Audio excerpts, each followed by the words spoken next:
Márcio Félix, e em nome dele eu gostaria de saudar todos os que trabalham conosco no Ministério de Minas e Energia.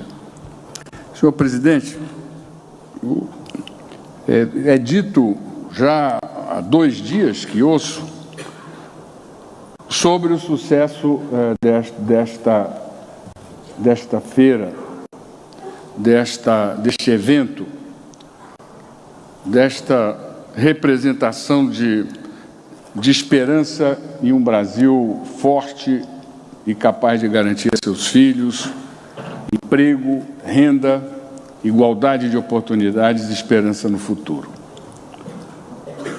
Agora, eu creio que poderia, com tudo que me foi dito, garantir que o setor de óleo e gás no Brasil voltou. E voltou, e a volta dele significa a volta do Brasil, pela importância econômica, pela penetração que tem no imaginário popular, pela demonstração da capacidade da cultura científica brasileira conviver com a inovação, produzir a inovação, se identificar com a inovação. E acho, presidente, que essa experiência, ela certamente tem uma lição muito maior, muito mais profunda, muito mais ampla do que os resultados econômicos e financeiros. O senhor vice-presidente, o Firmo, que é o mesmo, mais magro, há uns tempos atrás era muito mais gordo, quando começamos toda essa jornada. O que parece que os resultados foram tão positivos que ele resolveu, entendeu, cuidar da saúde e afinou. Pois bem, nós começamos ainda, Vossa Excelência Vice-Presidente, com um grupo que eu encontro com muita alegria e com boas lembranças todas as vezes que tenho oportunidade, sobretudo nos leilões, e começamos utilizando o instrumento que a civilização nos deu para resolver conflitos, problemas, dificuldades, que é o diálogo, o entendimento, a busca de soluções que, no sentido que o nosso Décio falou, que sejam óbvias. E nada mais difícil, Décio, do que a convivência com o óbvio. Parece óbvio, mas não é óbvio, é dificílimo conviver com o óbvio. E nós, então, víamos, naquele momento, pelo depoimento de todos eles, a absoluta fragilidade do setor,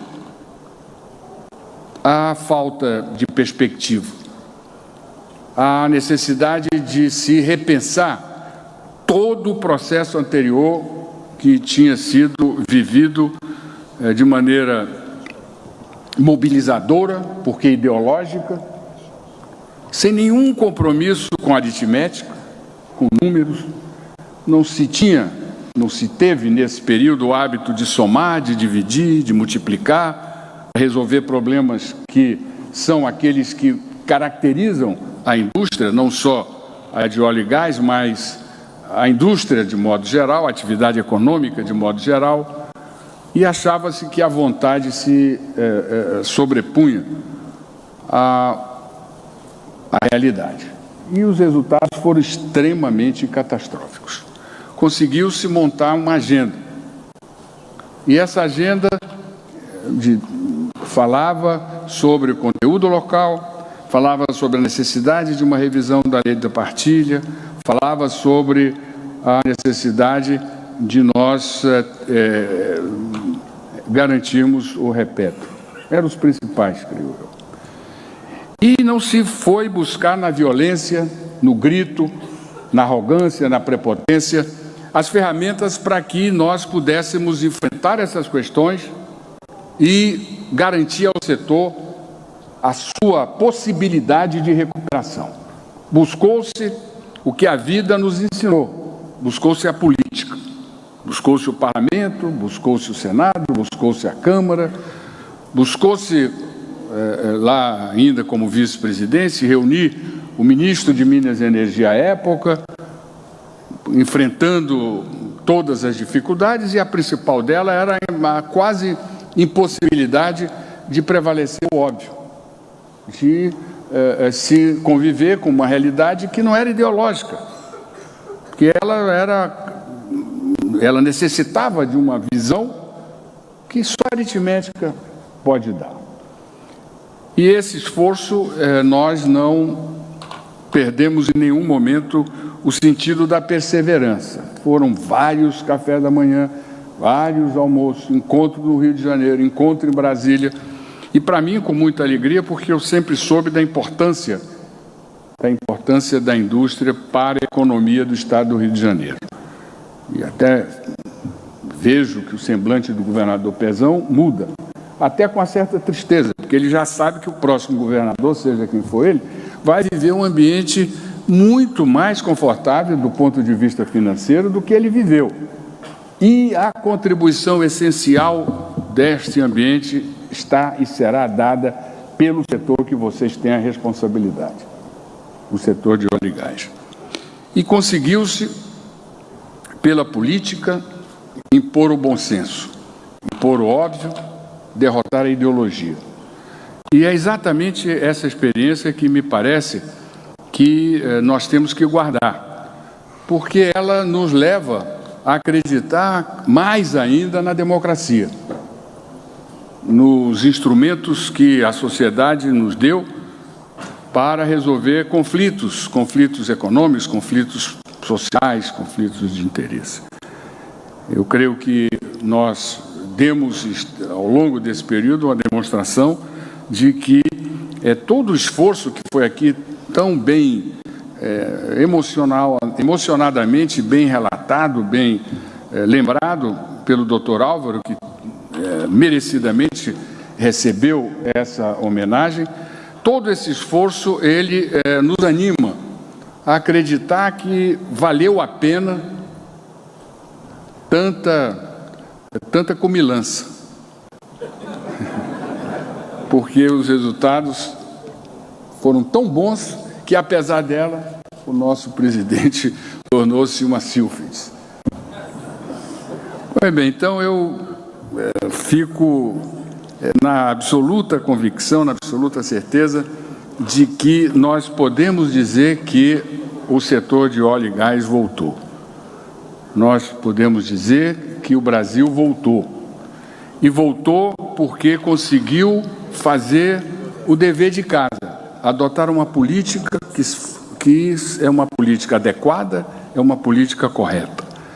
Ela se expressa principalmente não só nessas 3 medidas, mas, sobretudo, no arcabouço político-institucional que está contido na concepção do Programa de Parceria de Investimento. Foi primeira medida provisória assinada por Vossa Excelência, e ele nos dá, volto ao Décio, o retorno ao óbvio, a necessidade da segurança jurídica, a necessidade da previsibilidade, a necessidade de um calendário de conhecimento de todos, a necessidade de respeito à concorrência, a necessidade de se garantir concorrência também entre as fontes investidoras, o acesso ao investimento, a necessidade a se garantir informações que sejam disseminadas de maneira igual a todos. E esses princípios, com uma governança muito bem posta, porque em um conselho presidido pelo presidente da República e com a participação de vários dos ministros que estejam diretamente vinculados à área, e, sobretudo, o ministro do Meio Ambiente, que no Brasil precisa estar presente em coisas do dia a dia e não só no plano teórico. O governo de Vossa Excelência, conseguiu chegar aqui, com 2 anos e meio, como foi dito, deixando uma contribuição que será lembrada, não só pelos resultados, mas, sobretudo, pelo caminho que se percorreu, pelos compromissos que foram assumidos neste caminho, com o diálogo, com a democracia, com as instituições parlamentares, para que nós pudéssemos fazer as mudanças e as transformações que todos vocês esperavam. Então, eu gostaria de reafirmar aqui a minha confiança no setor, a confiança na nossa capacidade de recuperação e a confiança de que os avanços que nós conseguimos nesses 2 anos, enfrentando a mais grave crise econômica da nossa história, ele não será esquecido. E que, em que pese o Brasil ainda ser, para sair dessa crise,